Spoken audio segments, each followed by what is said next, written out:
Nakuru 96.0, Nyeri 90.9, Kisumu City 102.5, Malindi 97.7, yeah, Mombasa at 87.9, and Eldoret 96.7. Yes. Malindi is 97.7. You do not ever forget. You never forget that one. The Malindi is 97.7. Yeah, I'm excited that we're about to have our masterclass. Yes, we are about to have our masterclass. On the music resets, before we talk about the masterclass. Yes, we had Lady Gaga. And you were telling me that you are very pleasantly surprised, may I say. Yeah. But when we had that song, it's called Die With A Smile.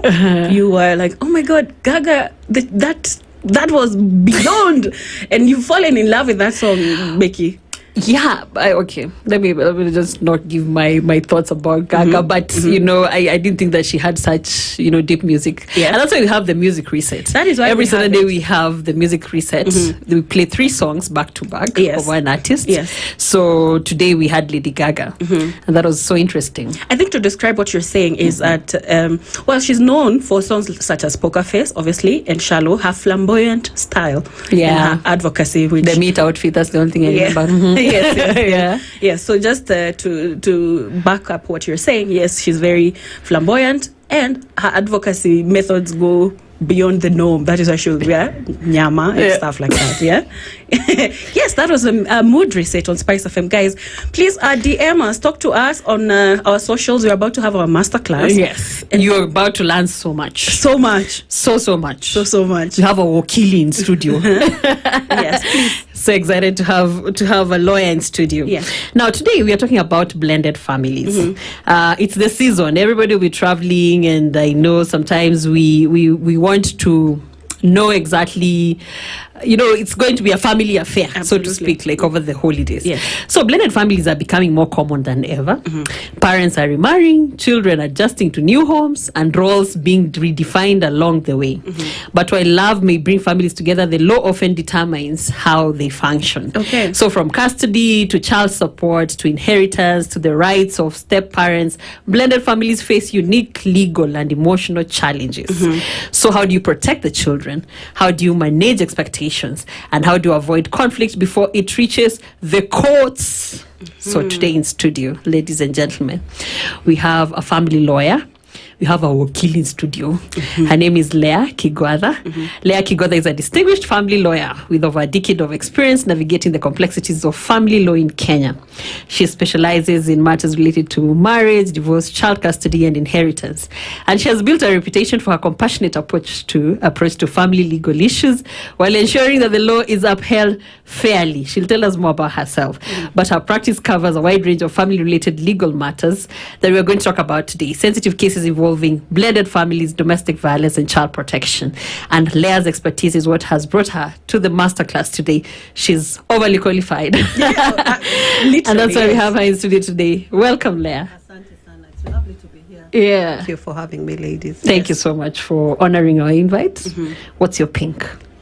My pink. Oh, this week has had a lot of pinks. And first, of course, my jacket is pink. Oh, Yes, it is. Was that easy to get? It's very to find hard in your wardrobe? to find in a lawyer's wardrobe. Brilliant colors like this. So I had to look, when you told me, I said, should I wear pink? Pink perspective. And I had to go pull out my one pink thing. So if you've seen Looks me really before, nice. it's my one pink. Yeah. The other pink is my daughter did really well in the national exam. Well done. Congratulations. The KJ. Yes. Oh my, she's done us proud. I want to walk on air. Congratulations. I want to sleep with her results next month. I know. Of course, she's rolling her eyes at me. Yeah, like, Mom. Get your act together. Like, compose yourself. These children. I know. And my third pink is this girl who hugged a tree for 72 hours. Hello. 72 hours. Yes. We were actually asking each other how long That's a Nyeri woman.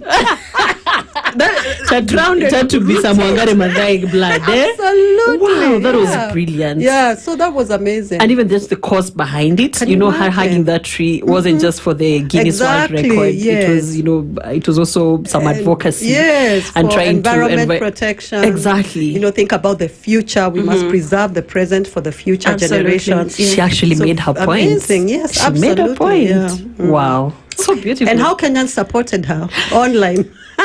Online and physically. Like, did you see them bring heaters, trying to just, keep we her can warm? rally around a cause. We can. Yeah. And how they did the countdown. The countdown was everyone was and now they're like, fighting the Guinness Book of World Records. Like, you better recognize it. We'll come. She was somebody had said online, we'll bring the tree. We'll bring it. We'll bring her and the tree to your HQ for recognition. For recognition. No, it happened. She tweeted yesterday night and she said, "I've been ratified finally. I've been recognized and entered into the that's record." So which is a amazing. good thing. Yeah. So those are my pinks. Many beautiful. They're beautiful, and they're beautiful pinks. We're happy to have them here on the Pink Perspective. So we're gonna start off our masterclass, and I'm gonna go straight to the point and attack. I'm going for the jugular. I'm going to ask from a legal point of view, Leah, what defines a blended family and why are they becoming more common in Kenya today? A blended family is a family where there are two people and one of them or both of them have a child from a previous relationship, or maybe even a subsequent relationship. Sometimes it happens. Yes, it's rare, but it could happen. So that's a blended family. It's where there are people are together, or even they may not be together, but you have children from different parents in one setup, in one family setup. And where are they more common? I think, in my view, several factors. Number one, I think people are now braver. In the past, in my mom's generation, for example, if you divorced, the woman would not remarry. Women would not remarry. Traditionally, or was it just exactly legally? I think it was just socially and traditionally. Culturally, you married a family, so you stayed married to that family even when the person who brought you to that family no longer a part you're of no your longer life. but you belong to them, so it was hard to now remarry as women. Men, of course, remarried quickly, and often they would remarry somebody who doesn't have children, so they'd marry a single woman. So what would happen is that now you, as a woman with children, you may not be with their father, but it's difficult for you to now marry into another family or have a stable, solid relationship with somebody else. So I think that's one factor. Is that now even women with children are getting remarried after the first relationship does not work out. So then you end up with a blended family, more blended families than you would have in the past. And I think another thing that has caused this blended family phenomena is that the Constitution says that parental responsibility is equal, is joint. Parents have joint parental responsibility whether they are married to each other or not. Remember, in the past, the general concept was that the children stay with the mother. If you're not married, if you're not married, especially if you're not married, as the mother you have primary responsibility, and the father has to do something to show he has responsibility. He has to acknowledge the child, support the child, if you're not married to him. But now the Constitution says whether you're married to each other or not, the parents have primary responsibilities. So dads are staying in the lives of the children, even when the moms marry somebody else by law, and also by now the social standard that the law has created under the Constitution. And then even the Children Act changed to conform with the Constitution, so that it says that no parent has priority. So therefore, because if your responsibilities are joint and equal, you have to figure out, how do we exercise this joint and equal parental responsibility when we are not living together, number one?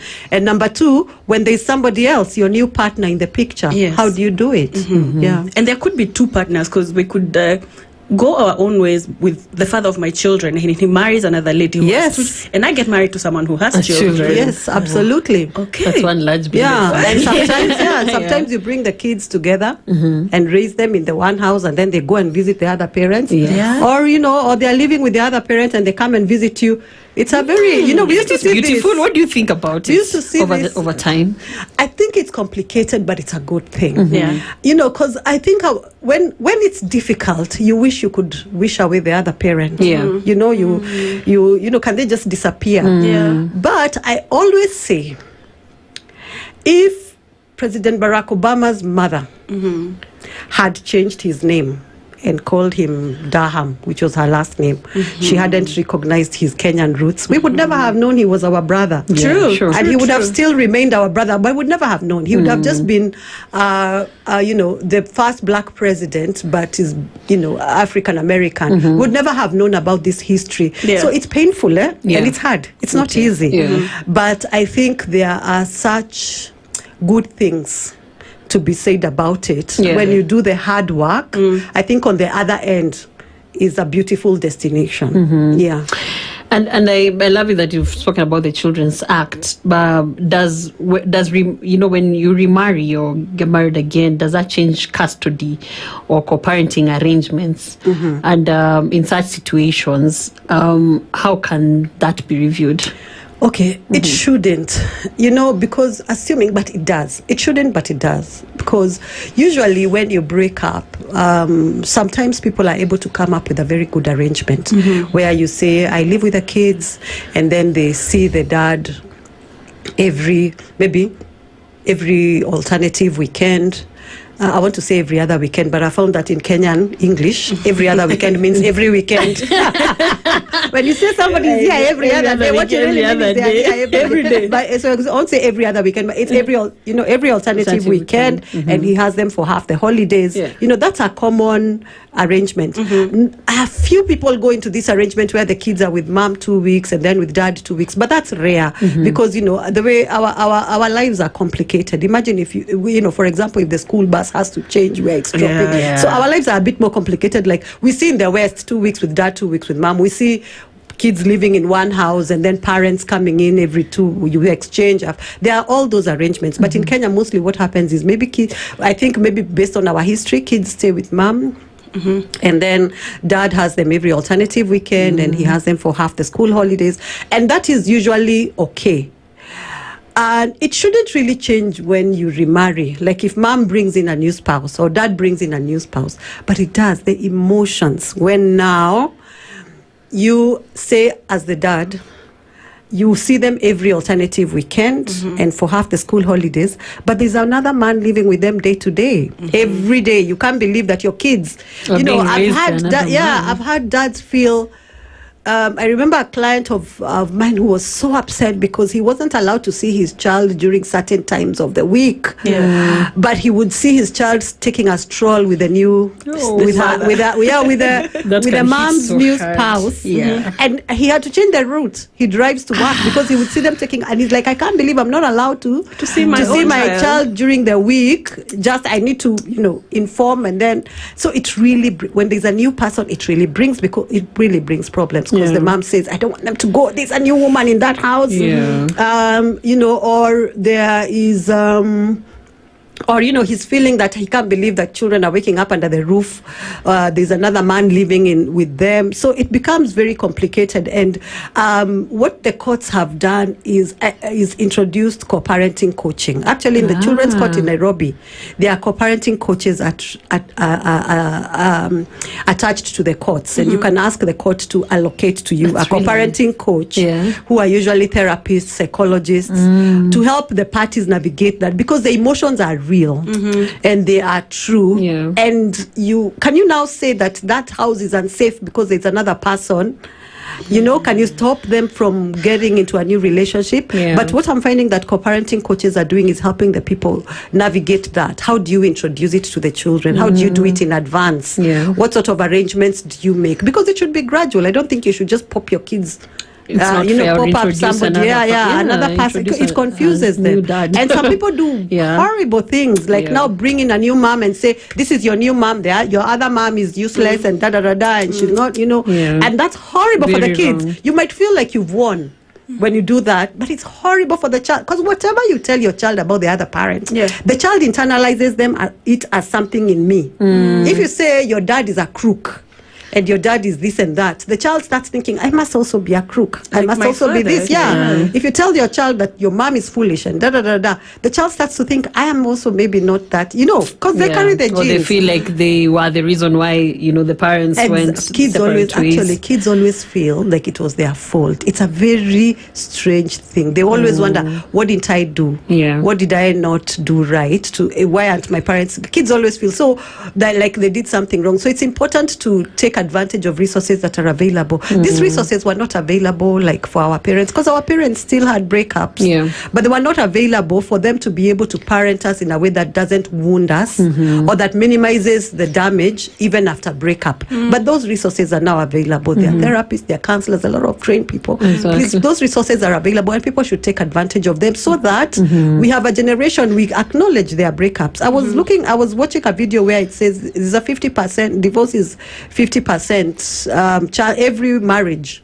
In when Kenya? people marry, no, it was a US. It was a US statistic. It was US statistics. Yeah. But whatever is like happening, in Kenya? I'm not very sure because it's hard. It's hard for us to say the percentage. Why? Because we have different types of marriages. We have Christian marriages, we have Hindu marriages, we have Islamic marriages, we have customary marriages where you don't even know whether you have really divorced or you haven't. There are customary marriages which are registered. We have customary marriages that are not registered. So there are many. But I'm sure the statistics, if somebody does the figures, they can find out what the figures are. But there's a big there's a big percentage, and in recognition of that and that there are children involved, people should really take advantage of the resources that are available to help the children navigate. Yeah. Because it's hard for the adults. How much harder is it for the kids? For the children.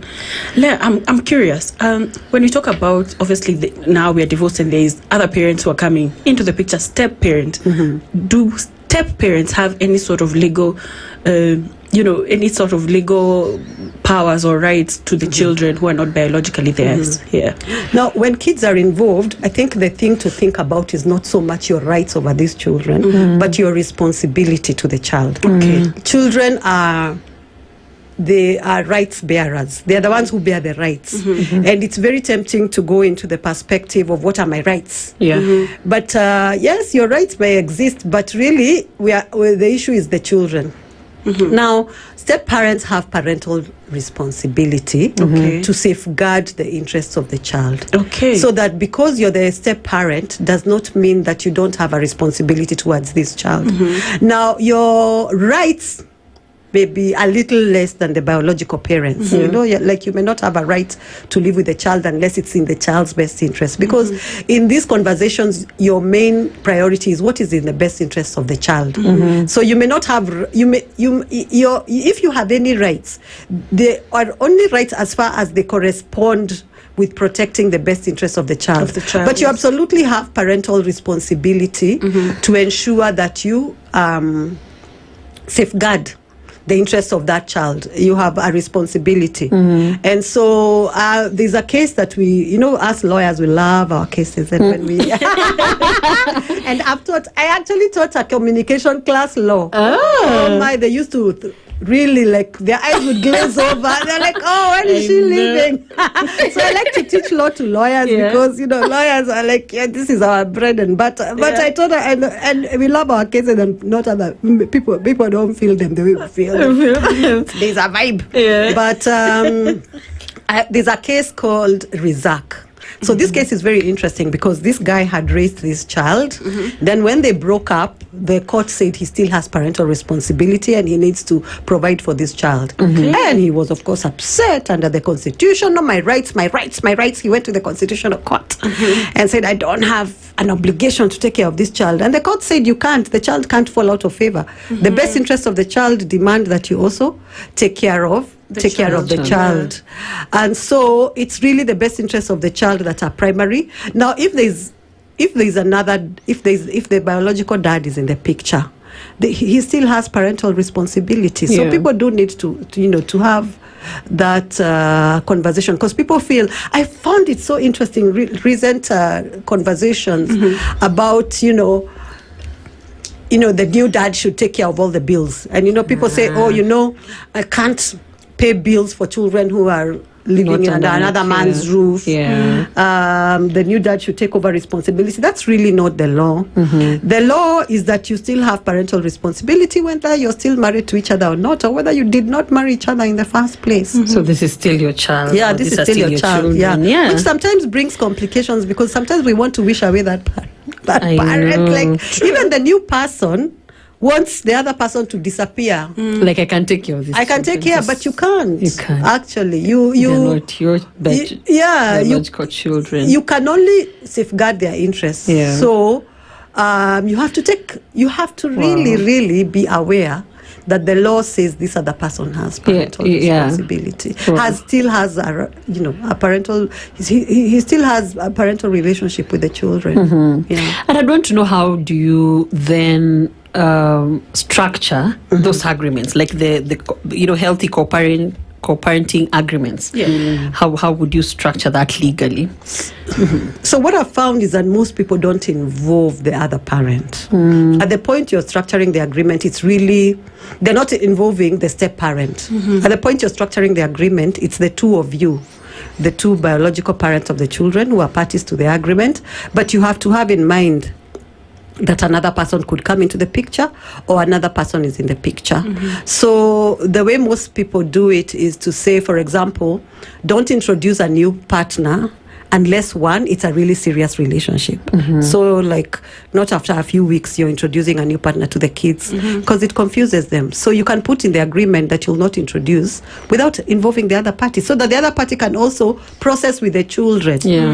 Like, okay, mom has a new person, he's not your dad, I'll still remain your dad. Kids need that reassurance. Okay, and they need to know that it's not a breach of fidelity. I did a case once where the dad kept telling the kids, your mom is an adulterer, because she has moved on before him. Of course, he had done his own adultery before, which caused her to move out. But, he kept, it's like the woman in the Bible who is brought and there is no man. So he was really telling the kids that the mother is an adulterer because there's a new person. He wants to stone her. So it's important that, don't introduce the new. Think that's what some of the closest people put. Don't introduce a new person unless it's a serious relationship, and before you have informed the other party, so that they're able to process with the kids. Even the kids don't feel anxious. Imagine having this secret. You're going to your dad's or you're going to your mom's, and you have this heavy secret that it's too much for kids. I think it's best to spare the kids as much as you can. Really young. And then another thing that people also put in as far as the third party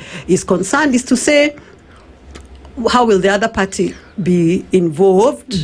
How will they be involved if they come in? Okay? And so that you put it in and, at least have that conversation. It's better to have that in writing. And then in future review it depending on the circumstances. But the important thing is that you're thinking about how to protect the kids, because the kids end up loving both. They end up loving both dads, or they end up loving both moms. And if you haven't talked about it, innocently, because this is the new person, and you don't want them to carry secrets, want to tell, and you can't tell. It might be a good idea that people think about it in advance. And I think most of the times they do it in, because they're still loyal to their parents, so they feel okay, fine, if this is the other person that you want us to live what with, shall we call her? Exactly. What shall we call him? And it's okay. I'm trying, adjusting to that. And I always say to the person who is super upset, and they want to go to court, and they want to stop the custody because there's a new person. Of course, it's important to gradually introduce the kids. You must think about the kids, but also, do you yourself want to be stopped? You're thinking only because he's gone fast or she's gone fast that you must arrest this and whatever. But do you think the court can tell you must never remarry? Or that you must never move on? It can't, because you also have a human right to pair up with somebody else. Do you want to be stopped? So it's good to just step back a little bit, and it's hard, but see what is best for the kids. Well, this the masterclass. I mean, this is why we have these conversations. And I'm sure the listeners who listen to Spice FM, and particularly the Pink Perspective, maybe have been in this situation. I have been in this kind of situation, so I'm learning. And I have there's something very key and very sensitive that we need to talk about in these setups: inheritance. Yeah. So I'm curious as to how, can blended families legally protect all children, including stepchildren, when we're talking of, inheritance from the family, the parents? Yeah, and in fact, even before you go to inheritance, because inheritance arises out of death. Because the inheritance conversation comes in when somebody passes on. Yeah. True. Of course, one, you can estate plan. You can do an estate plan that says, now I'm in a blended family situation. How do I want to safeguard my kids? Yeah.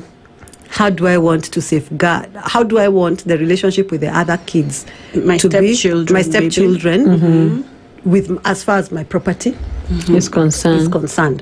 because the law is when you bring in a child brought in by the deceased person is considered to be a dependent, and if they can prove that they were dependent on the deceased, they can be provided for from the estate of the deceased. But so it's important that you think about that in advance, because there are circumstances. I once encountered a case where somebody's dad passed on, and the mom had passed on before, and the dad had remarried. So there's a stepmom, but she came with grown kids. By the time she was married, her kids were in their 30s. But now she's bringing in her kids. She's saying these kids are dependents of my husband. Yes. So she's asking that my kids who are in their 30s, who were in their 30s when I was getting married, be considered, should be added to the. You see, when your mom passed on and you were 2, and there were 4 acres, you're thinking, I'll get 2, my brother will get 2. Then your stepmom says, my kids, my grown-up kids, add the 3 of them there. So now you're 5 sharing 2 acres. You know how crazy that can be? Yeah. So how you would be able to arrest that? Because now going into that conversation is a fight. Is estate plan. Think about it in advance. If I want to protect my kids, these 2 kids, with the 2 acres, do I place it in a trust? Do I put it in the will that the other kids are not my dependents? Or do I say these kids are also my dependents, but this is what I want to provide for them? Because they also have a mom and they have a dad who can, you know what I mean? You need to think through that. So you can deal with it upfront by estate planning before you pass on, way before. Now, after you pass on, these kids might have to prove that they were children brought in. If you didn't leave a will, or you didn't put up a trust, or if you didn't estate plan, they have the duty of proving that they were depending on you. If they prove, they'll be provided for. How will your kids feel about that? Because sometimes I find that in the legal system, especially where inheritance is concerned, we consider the person with the muscle, the financial muscle and the stamina to fight through the courts might actually get it without them. They have an upper hand. Even if they didn't deserve it, because our justice system is set up that way. So in inheritance, first, the thing to say is that if a child is brought in by the deceased person, they are considered a dependent, even if they are not the biological child. And if they can prove that they were depending on the deceased person, then they have a right to a share in the estate if there was no will. If there is a will, of course, the property will be shared according to the will. If there is a trust where they are beneficiaries or they are not beneficiaries, the property will be treated according to what the trust provides. But even before you go to inheritance, an interesting thing that comes up when you pass on, one, if you are a single parent, okay, so the dad walked away. You were pregnant, maybe he walked away at the pregnancy stage, or he walked away later, and your parents are probably helping you raise this child, or you are raising the child by yourself. What happens if you pass on? Considering the Constitution says parents have joint and equal parental responsibility, whether they are married to each other or not. What happens is the dad shows up. He's been gone for years. He shocks your parents. He's here. Maybe sometimes you don't even know that. You don't know who the dude was. Because he never came. Yes. He never brought anything. He never said anything. He just disappeared into thin air. And then when you're grieving your daughter, he shows up. And he says, I'm the father. Or you've remarried and this child is being brought up by your new spouse. Her stepfather now. By her stepfather or his stepfather. And maybe you never told him or her because, he was small or she was small. And then dad shows up and the Constitution says parental responsibility is joint and equal. Yes. Now, some dads or moms show up genuinely because they want to take care of their child and they're the parent. Some are not genuine. They know there might be property that was left behind. I want to be the guardian because the property is for the child. Yes. So therefore, I want to be the one with the guardianship, the responsibility of managing. Yes. I want to be the responsibility of managing this property for my child. So another way to arrest that is to estate plan in advance. Do a will, set up a trust, and decide this is how I want to protect my children. And then, even when death doesn't occur, there is a possibility of adopting your step children. And this happens mostly when, for example, you want to relocate. You've gotten a visa, you've gotten your big job in New York. And, you have stepchildren. How do you tell them that now I'm moving to New York, I'm leaving you? So you could do an adoption. But if you're doing an adoption, the biological parent must consent. So you have to look for them. Or you must show that... they haven't been heard of or seen from for many years. But if they were in the child's life and they were involved in the child's life, you have to get their consent. But something else you could do, especially for this is not even a blended family per se question. But if you're single and the dad or the mom disappeared many years ago, have not heard from him, have not heard from her. What's the threshold for that? What's that? It's circumstantial. Figure? The law now says years? 1 year.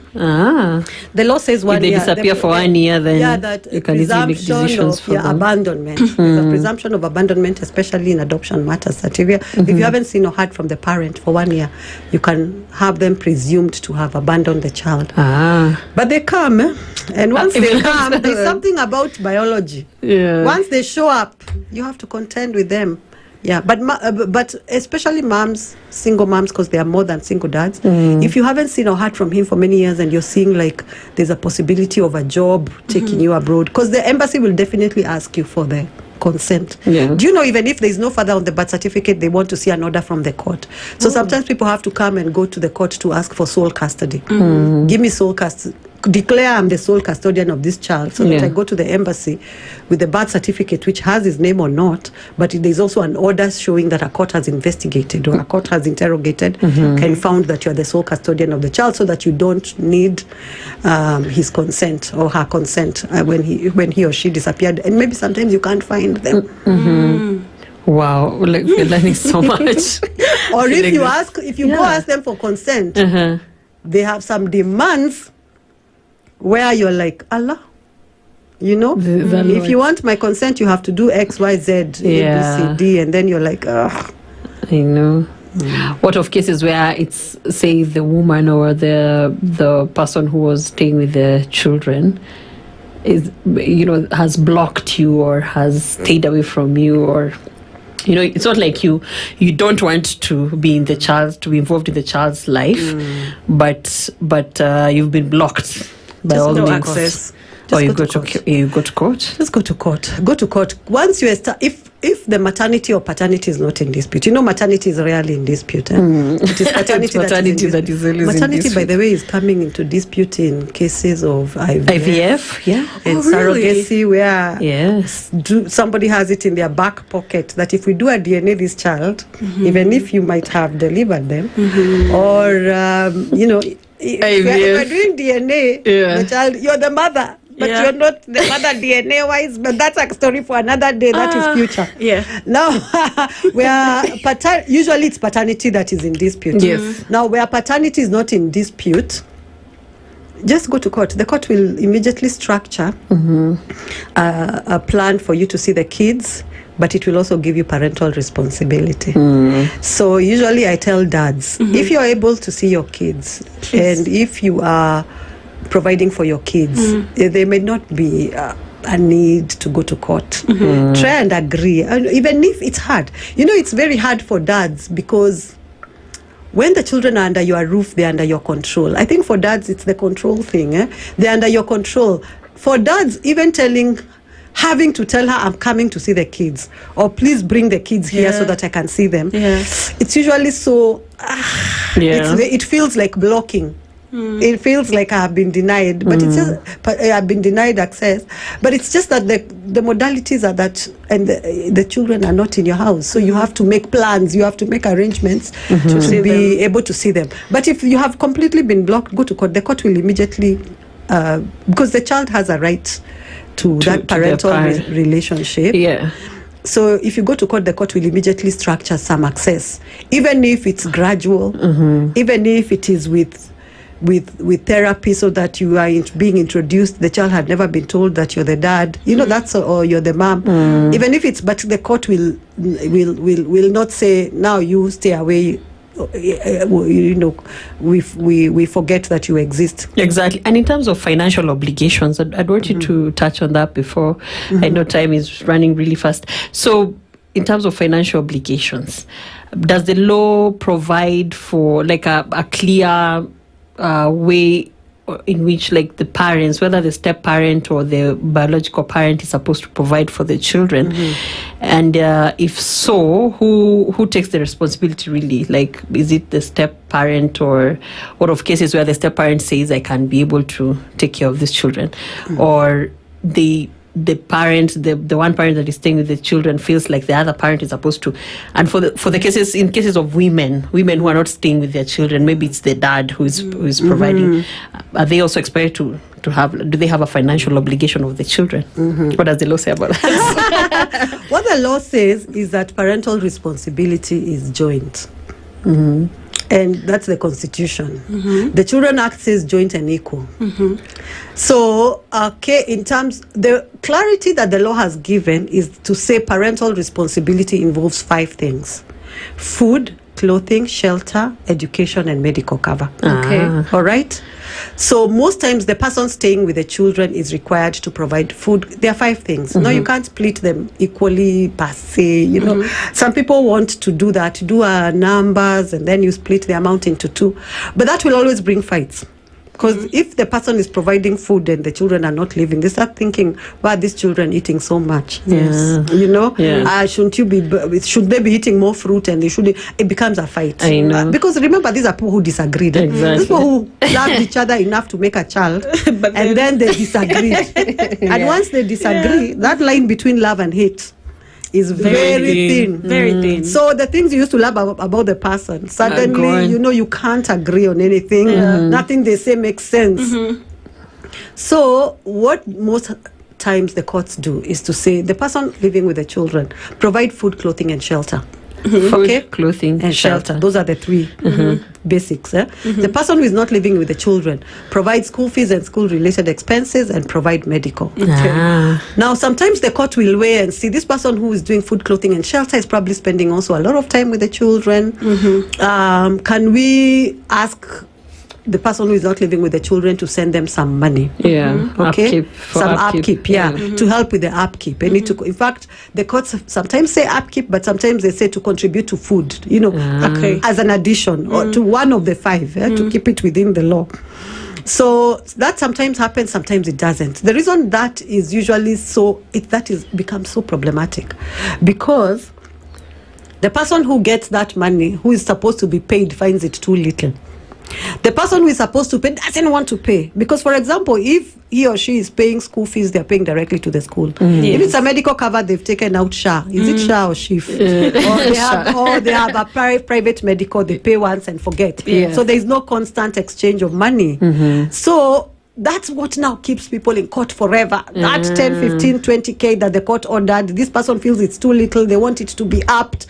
The other person is not paying, or they're paying half, and you're constantly now in each other's, and even your new partner is wondering, Allah, it's the money you're still discussing, So it becomes very complicated. So, and then it keeps the matter in court for so long. So I'm finding that the courts are stepping away. So if the court doesn't order you, doesn't order for you to be paid maintenance, or for you to pay maintenance, it's not really a win for, it's the kids who end up struggling. But it's because the courts don't want to keep you there fighting for, because the harder you're fighting, the harder it is for you to co-parent, and the harder it is for the children, because every time there is that co-parenting, even parenting time, there's that dispute that is hanging over the heads of the two parents. Yeah. So increasingly, I'm finding that courts sometimes don't order for that money to exchange hands because it now creates a clean break. You'll be paying to the school, take out a medical cover. Yeah. This other one provides food, clothing, and shelter. That is way forward. Like, it's very straightforward. It allows for a clean break, but it's not in all cases. The rule is that courts must consider every case on its merit, and the best interest of the children must be the paramount consideration. Yeah. But more and more, I find that is the process the courts follow and say, you provide this. And then, dad, you have the kids, or whoever doesn't have the kids, see the kids every other weekend and have the school holidays, especially if the mom is a working mom. Because if you have the kids during the weekend, then dad has them over the weekend. He's the fun parent. You're the one making Spends them. more I'm time. telling you, in the morning. That morning thing of trying to get them out of the house, and then you have to supervise their homework, and then dad comes over the weekend, with the sausages and the bacon, which is a natural thing. Yes, now mom is a bad cop and dad is a good cop, and you don't really want that. You want some weekends with the kids where you're relaxed. You're also fun mom. You can do fun things with your children. Yes. But I'm seeing a push. Many dads are pushing for 2 weeks with the kids. I don't know how it will look like in the future. And moms are hanging on. At schools, and you see our culture. To be honest, the law changed the culture. Our culture was that mother stays with the kids, dad pays. In fact, pays everything. The only people who are being ordered to pay everything are Muslim men married to Muslim women with Muslim children. If they go to the Cathy's court, the court says, mom, stay with the kids. Dad sees the kids, but dad pays for everything. But if you're not a Muslim and you go to the regular courts, you have to pay for something. Yeah. Whether you're working, by the way, whether you're employed or not. The courts have said. So if you go, listen, moms, if you're unemployed and you go to court and you're asked, are you able to take care of the kids? Please don't say no, you're not able to take care of your kids, because the kids' the consideration is the best interests. Don't expect that the court will give you the children and tell dad to pay for the kids. The court will give those kids to the dad because he says he's able. Don't say you're not able to. Tafutia watoto wako. See, women wake up and go to Gikomba. Yeah. They go to. You say you're somehow able. This is special advice for Pink Perspective clients. I like that. Please, Pink Perspective listeners. Yes. Please say you are able to provide food, clothing, and shelter. You might need help from dad, but you're able to. So that because it's the primary issue is the best interest of the children. If you're not able to take care of the most basic things, how do you expect the court to make you stay with those kids? Yeah. But people are able to agree. Actually, custody is something you can agree in advance. If you could, you can avoid. It's a court that you can avoid. Leah, I'm getting a question from someone. One of our listeners is asking, could you please elaborate on that Kadhi law court, the Muslim way? I don't know why it's of interest, but people want to know more on that, please. I don't know if okay. So what I don't practice in the Catholic courts much, but this is what I picked up. I've picked up. We've had meetings, because family cases. I sit on the High Court Family Division Bar Bench Committee. I sit on the Children's Court Bar Bench Committee. There are all these bar benches, which is the courts and the lawyers coming together to see how can we best dispense justice. What are your problems with dispensation of justice? What challenges are we? How can we smooth things for Kenyans? We actually take time out and do that through those committees. And in several of the meetings where the Cathys have been present, they've said the Quran gives the father responsibility to take care of everything. It's in the Quran. So because of that, and the law allows, the Constitution says that Muslims are exempt from the equality provisions as far as family law is concerned. So because of that, the equal parental responsibility does not apply to Muslims. So they go with the Quran, which says, dad, provide 100%. and let mom take care of the kids. Wow. So it's only Muslim women who are have that advantage. Now, leading up to that, I would say, what is the most common legal dispute that you see involving blended families? I think it's the custody and maintenance. And I think it's what Becky, you had asked. Does the new dad or the new mom have parental responsibility? You see, the thing is that the law has gone a little bit counterculture. because it says the parents have parental responsibility whether they are married to each other or not. Yeah. I think in our culture, even in my ethnic community, when you marry a woman with a child, they say you take the cow, I don't know if it's a cow or the goat, and the kamba and the rope, which is the child. So you're supposed to take, it's a goat. If you come from Murima, it's the goat. With the kamokoa, with the rope. So that is the child. You're supposed to take responsibility. But that's not the law. The law has gone counterculture, and the dad who is out there, and even I know in some ethnic communities, the dad takes the child and the mom, you forget about her. But that's no longer the law. The law is that both parents have parental responsibility, whether they are married to each other or not. Parental responsibility includes parental rights, which is parenting time, where the child has a right to have time with both parents, even if they're not married to each other. So does new dad or new mom have financial responsibility? Maybe not.